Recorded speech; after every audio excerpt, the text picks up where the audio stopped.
سپاہیوں کے لیے آگ سے نکلنا ناممکن ہو گیا۔ چیخوں نے آسمان کا جگر چاک کر دیا۔ اس قدر آگ نے رات کو دن بنا دیا۔ سلطان ایوبی کی مٹھی بھر فوج نے آگ میں جلتی سوڈانیوں کی فوج کو گھیرے میں لے لیا۔ جو آگ سے بچ کر نکلتا تھا وہ تیروں کا نشانہ بن جاتا تھا۔ جو فوج بچ گئی وہ بھاگ نکلی۔ ادھر سوڈانیوں کی جو فوج محاذ کی طرف سلطان کی فوج پر حملہ کرنے جا رہی تھی اس کا بھی صلاح الدین ایوبی نے انتظام کر رکھا تھا۔ چند ایک دستے گھات لگائے بیٹھے تھے۔ ان دستوں نے اس فوج کے پچھلے حصے پر حملہ کر کے ساری فوج میں بھگدڑ مچا دی۔ یہ دستے ایک حملے میں جو نقصان کر سکتے تھے کر کے اندھیرے میں غائب ہو گئے۔ سوڈانی فوج سنبھل کر چلی تو پچھلے حصے پر پھر ایک اور حملہ ہوا۔ یہ برق رفتار سوار تھے جو حملہ کر کے غائب ہو گئے۔ صبح تک اس فوج کے پچھلے حصے پر 3 حملے ہوئے۔ سوڈانی سپاہی اسی سے بد دل ہو گئے۔ انہیں مقابلہ کرنے کا تو موقع ہی نہیں ملتا تھا۔ دن کے وقت کمانداروں نے بڑی مشکل سے فوج کا حوصلہ بحال کیا مگر رات کو کوچ کے دوران ان کا پھر وہی حشر ہوا۔ دوسری رات تاریکی میں ان پر تیر بھی برسے۔ انہیں اندھیرے میں گھوڑے دوڑنے کی آوازیں سنائی دیتی تھیں جو ان کی فوج کی عقب میں کچھ تو خون کرتی دور چلی جاتی تھیں۔ 3-4 یورپی مورخوں نے جن میں لین پول اور ولیم خاص طور پر قابل ذکر ہیں لکھا ہے کہ دشمن کی کثیر نفری پر رات کے وقت چند ایک سواروں سے عقبی حصے پر شاب خون مرنا اور غائب ہو جانا سلطان ایوبی کی ایسی جنگی چال تھی جس نے آگے چل کر صلیبیوں کو بہت نقصان پہنچایا۔ اس طرح سلطان ایوبی دشمن کی پیش قدمی کی رفتار کو بہت سست کر دیتا تھا اور دشمن کو مجبور کر دیتا تھا کہ وہ اس کی پسند کے میدان میں لڑے جہاں سلطان ایوبی نے جنگ کا پانسا پلٹنے کا انتظام کر رکھا ہوتا تھا۔ ان مورخین نے سلطان ایوبی کے ان جانباز سواروں کی جرأت اور برق رفتاری کی بہت تعریف کی ہے۔ آج کے جنگی مبصر جن کی نظر جنگوں کی تاریخ پر ہے رائے دیتے ہیں کہ آج کے کمانڈو اور گوریلا آپریشن کا موجد صلاح الدین ایوبی ہے۔ وہ اس طریقہ جنگ سے دشمن کے منصوبے درہم برہم کر دیا کرتا تھا۔ سوڈانیوں پر اس نے یہی طریقہ آزمایا اور صرف 2 راتوں کے بار بار شب خون سے اس نے سوڈانی سپاہیوں کے لڑنے کا جذبہ ختم کر دیا۔ ان کی قیادت میں کوئی دماغ نہ تھا۔ یہ قیادت فوج کو سنبھال نہ سکی۔ اس فوج میں علی بن سفیان کے بھی آدمی سوڈانی سپاہیوں کے بھیس میں موجود تھے۔ انہوں نے یہ افواہ پھیلا دی کہ عرب سے ایک لشکر آ رہا ہے جو انہیں کاٹ کر رکھ دے گا۔ انہوں نے بد دلی اور فرار کا رجحان پیدا کرنے میں پوری کامیابی حاصل کی۔ فوج غیر منظم ہو کر بکھر گئی۔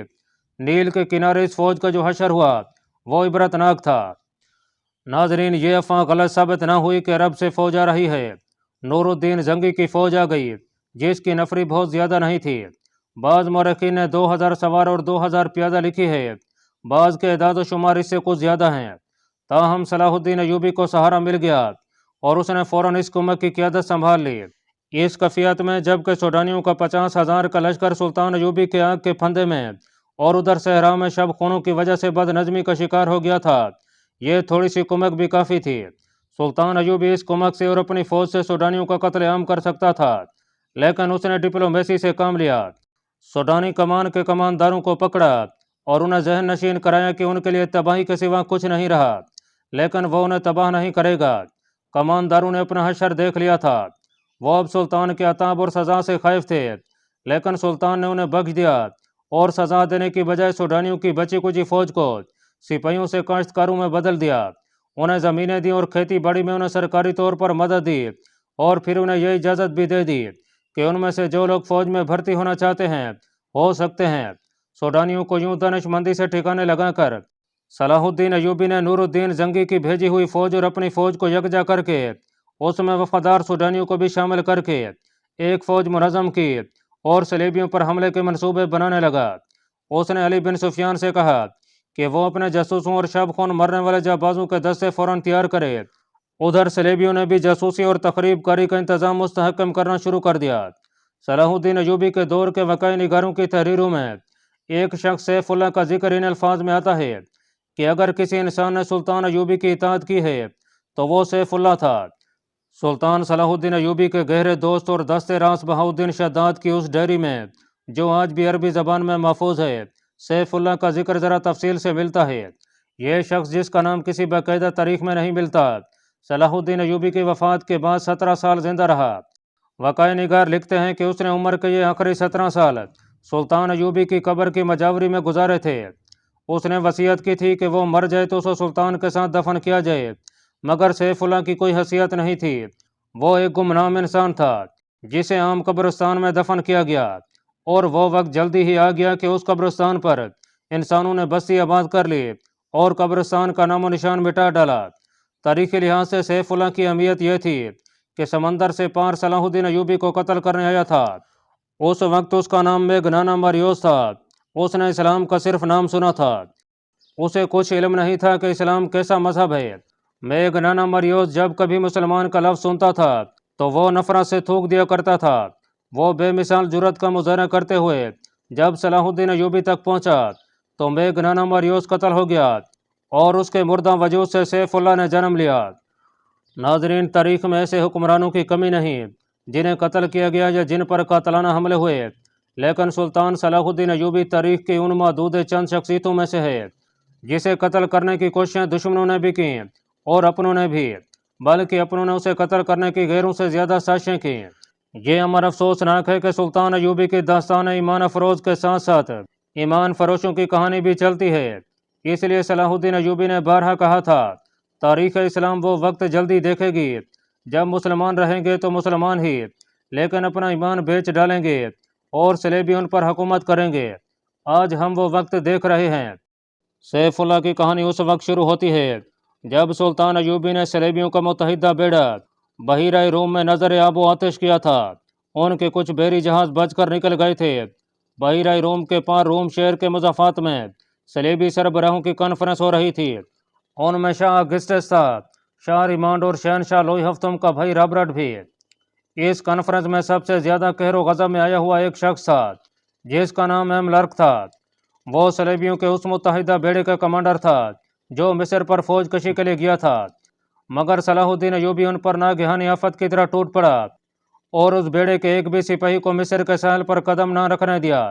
مصر کے ساحل پر جو صلیبی پہنچے وہ سلطان ایوبی کے ہاتھ میں جنگی قیدی تھے۔ صلیبیوں کی کانفرنس میں ایملرک کے ہونٹ کانپ رہے تھے۔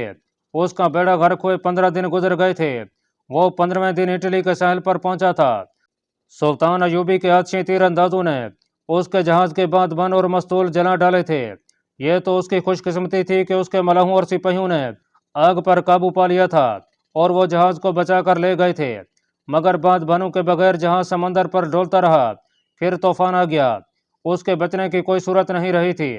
بہت سے بچے کچے جہاز اور کشتیاں اس طوفان میں غرق ہو گئی تھیں۔ ایملرک کا جہاز ڈولتا بھٹکتا ڈوب ڈوب کر ابھرتا اٹلی کے ساحل سے جا لگا۔ اس میں اس کے ملاحوں کا بھی کمال شامل تھا۔ ساحل پر پہنچتے ہی اس نے ان تمام ملاحوں اور سپاہیوں کو بے دریغ انعام دیا۔ صلیبی سربراہ وہیں اس کے منتظر تھے۔ وہ اس پر غور کرنا چاہتے تھے کہ انہیں دھوکہ کس نے دیا ہے۔ ظاہر ہے کہ شک سوڈانی سالار ناجی پر ہی ہو سکتا تھا۔ اس کے خط کے مطابق انہوں نے حملے کے لیے بیڑا روانہ کیا تھا، مگر ان کے ساتھ ناجی کا تحریری رابطہ پہلے بھی موجود تھا۔ انہوں نے ناجی کے اس خط کی تحریر پہلے 2 خطوں سے ملی تو انہیں شک ہوا کہ یہ کوئی گڑبڑ ہے۔ انہوں نے قاہرہ میں جاسوس بھیج رکھے تھے، مگر ان کی طرف سے کوئی بھی اطلاع نہیں ملی تھی۔ انہیں یہ بتانے والا کوئی نہ تھا کہ سلطان صلاح الدین ایوبی نے ناجی اور اس کے ساتھی سالاروں کو خفیہ طریقے سے مروا دیا اور رات کی تاریکی میں گمنام قبروں میں دفن کر دیا تھا۔ صلیبی سربراہوں اور بادشاہوں کے وہم و گمان میں بھی یہ بات نہیں آ سکتی تھی کہ جس خط پر انہوں نے بیڑا روانہ کیا تھا وہ خط ناجی کا ہی تھا، مگر حملے کی تاریخ سلطان ایوبی نے تبدیل کر کے لکھی تھی۔ جاسوسوں کو ایسی معلومات کہیں سے بھی نہیں مل سکتی تھیں۔ یہ کانفرنس کسی نتیجے پر نہ پہنچ سکی۔ رات کے وقت یہ تمام سربراہ شکست کا غم شراب میں ڈبو رہے تھے۔ ایک آدمی اس محفل میں آیا، اسے صرف ریمانڈ جانتا تھا۔ وہ ریمانڈ کا قابل اعتماد جاسوس تھا۔ وہ حملے کی شام مصر کے ساحل پر اترا تھا۔ اس سے تھوڑی ہی دیر پہلے صلیبیوں کا بیڑا آیا اور اس کی آنکھوں کے سامنے یہ بیڑا سلطان ایوبی کی قلیل فوج کے ہاتھوں تباہ ہوا تھا۔ یہ جاسوس مصر کے ساحل پر رہا اور اس نے بہت سی معلومات حاصل کر لی تھیں۔ ریمانڈ نے اس کا تعارف کرایا تو سب اس کے گرد جمع ہو گئے۔ اس جاسوس کو معلوم تھا کہ صلیبی سربراہوں نے سلطان ایوبی کو قتل کرانے کے لیے رابن نام کا ایک ماہر جاسوس سمندر پر بھیجا تھا اور اس کی مدد کے لیے 5 آدمی اور 7 جوان اور خوبصورت لڑکیاں بھیجی گئی تھیں۔ اس جاسوس نے بتایا کہ رابن زخمی ہونے کا بہانہ کر کے صلاح الدین ایوبی کے کیمپ میں پہنچ گیا تھا۔ میں یہ خبر دینے آیا ہوں کہ رابن اس کے آدمی اور لڑکیاں موت کے خطرے میں ہیں۔ لڑکیوں کو بچانا لازمی ہے۔ آپ جانتے ہیں کہ سب جوان اور چنی ہوئی خوبصورت ہیں۔ مسلمان ان کا جو حال کر رہے ہوں گے اس کا آپ تصور کر سکتے ہیں۔ یہ بھی ہو سکتا ہے، رابرٹ نے کہا، کہ مسلمان ان لڑکیوں کے ساتھ اچھا سلوک کر کے ہمارے خلاف جاسوسی کے لیے استعمال کرنے لگے ہیں۔ بہرحال ہمارا یہ فرض ہے کہ انہیں قید سے آزاد کریں۔ میں اس کے لیے اپنا آدھا خزانہ خرچ کرنے کے لیے تیار ہوں۔ یہ لڑکیاں صرف اس لیے قیمتی نہیں کہ یہ لڑکیاں ہیں، جاسوس نے کہا، وہ دراصل تربیت یافتہ ہیں۔ اتنے خطرناک کام کے لیے ایسی لڑکیاں ملتی ہی کہاں ہیں۔ ان لڑکیوں کو ہم نے زر کثیر صرف کر کے حاصل کیا، پھر ٹریننگ دی تھی اور انہیں بڑی محنت سے مصر اور عرب کی زبان سکھائی تھی۔ ایک ہی بار تجربہ کار لڑکیوں کو ضائع کرنا عقل مندی نہیں۔ کیا تم کہہ سکتے ہو کہ لڑکیوں کو ایوبی کے کیمپ سے نکالا جا سکتا ہے؟ آگسٹس نے پوچھا۔ جی ہاں، جاسوس نے کہا، نکالا جا سکتا ہے۔ اس کے لیے غیر معمولی طور پر دلیر اور پختہ کار آدمیوں کی ضرورت ہے، مگر یہ بھی ہو سکتا ہے کہ وہ 1-2 دنوں تک رابن اس کے 4 آدمیوں اور لڑکیوں کو قاہرہ لے جائیں۔ وہاں سے نکلنا بہت ہی مشکل ہوگا۔ اگر ہم وقت ضائع نہ کریں تو ہم انہیں کیمپ میں ہی جا لیں گے۔ آپ مجھے 20 آدمی دے دیں، میں ان کی رہنمائی کروں گا، لیکن آدمی ایسے ہوں جو جان پر کھیلنا جانتے ہوں۔ ہمیں ہر قیمت پر ان لڑکیوں کو واپس لانا ہے، ایم لرک نے گرج کر کہا۔ اس پر بحیرہ روم میں جو بیتی تھی، اس کا وہ انتقام لینے کو پاگل ہوا جا رہا تھا۔ اب بات کرتے اس کے ہونٹ کانپتے تھے اور وہ زیادہ تر باتیں میز پر مکے مار کر یا اپنے ران پر زور زور سے ہاتھ مار کر اپنے جذبات کا اظہار کر رہا تھا۔ اس نے کہا کہ میں لڑکیوں کو بھی لوں گا اور صلاح الدین ایوبی کو قتل بھی کروں گا۔ میں انہی لڑکیوں کو مسلمانوں کی سلطنت کی جڑیں کھوکھلی کرنے کے لیے استعمال کروں گا۔ میں سچے دل سے آپ کی تائید کرتا ہوں شاہ املرک، ریمان نے کہا۔ ہمیں تربیت یافتہ لڑکیوں کو اتنی آسانی سے ضائع نہیں کرنا چاہیے، نہ ہم کریں گے۔ آپ سب کو اچھی طرح معلوم ہے کہ شام کے حرموں میں ہم کتنی لڑکیاں داخل کر چکے ہیں۔ صرف 2 آدمی ہیں جو اگر زندہ رہے تو ہمارے لیے مستقل خطرہ بنے رہیں گے، ایک نور الدین زنگی اور دوسرا صلاح الدین ایوبی۔ اگر ان دونوں میں سے ایک بھی زیادہ دیر تک زندہ رہا تو ہمارے لیے اسلام کو ختم کرنا آسان نہیں ہوگا۔ اگر صلاح الدین ایوبی نے سوڈانیوں کی بغاوت دبا لی ہے تو اس کا مطلب یہ ہے کہ یہ شخص اس حد سے زیادہ خطرناک ہے جس حد تک ہم اسے سمجھتے رہے ہیں۔ ہمیں میدان جنگ سے ہٹ کر تخریب کاری کا محاذ بھی کھولنا پڑے گا۔ مسلمانوں میں تفرقہ اور بے اطمینانی پھیلانے کے لیے ہمیں ان لڑکیوں کی ضرورت ہے۔ کچھ دیر مسلمانوں کی کمزوریوں کے متعلق باتیں ہوئیں، پھر لڑکیوں کو آزاد کرانے کے عملی پہلوؤں پر غور ہوا۔ آخر یہ طے پایا کہ 20 نہایت دلیر آدمی اس کام کے لیے روانہ کیے جائیں اور وہ اگلی شام تک روانہ ہو جائیں۔ اسی وقت 4-5 کمانڈروں کو بلا لیا گیا۔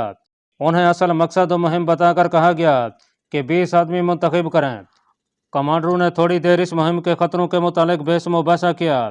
ایک کمانڈر نے کہا، ہم پہلے ہی ایک ایسی فورس تیار کر رہے ہیں جو مسلمانوں کے کیمپوں پر شب خون مارا کرے گی اور ان کی متحرک فوج پر بھی رات کو حملے کر کے پریشان کرتی رہے گی۔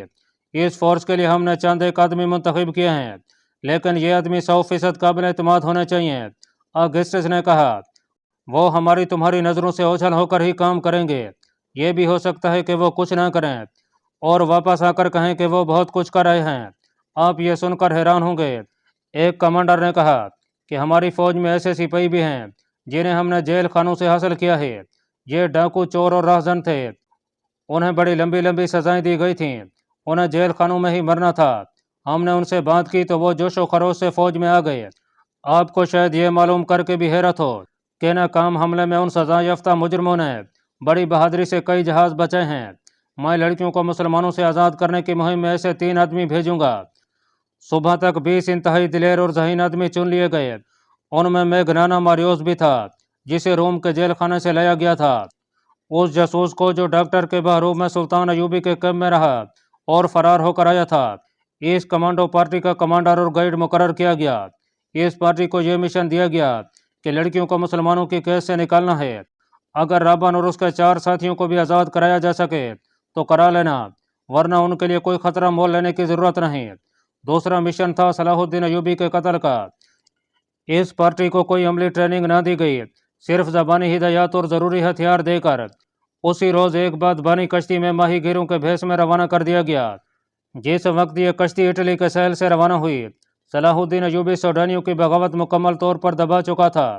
سوڈانیوں کے بہت سے کماندار مارے گئے یا زخمی ہو گئے تھے اور بہت سے سلطان ایوبی کے دفتر کے سامنے کھڑے تھے۔ انہوں نے ہتھیار ڈال کر شکست اور سلطان ایوبی کی اطاعت قبول کر لی تھی۔ وہ سلطان کے حکم کے منتظر تھے۔ سلطان اندر بیٹھا اپنے سالاروں وغیرہ کو احکام دے رہا تھا۔ علی بن سفیان بھی موجود تھا۔ سلطان ایوبی کو جیسے اچانک کچھ یاد آ گیا ہو، اس نے علی بن سفیان سے کہا، علی، ہمیں ان جاسوس لڑکیوں اور ان کے ساتھیوں کے متعلق سوچنے کا وقت ہی نہیں ملا، وہ ابھی تک سیل پر قیدی کیمپ میں ہیں، ان سب کو فوراً یہاں لانے کا بندوبست کرو اور تہہ خانے میں ڈال دو۔ اللہ پاک کمی بیشی معاف فرمائے۔ اللہ آپ کا حامی و ناصر ہو، آمین۔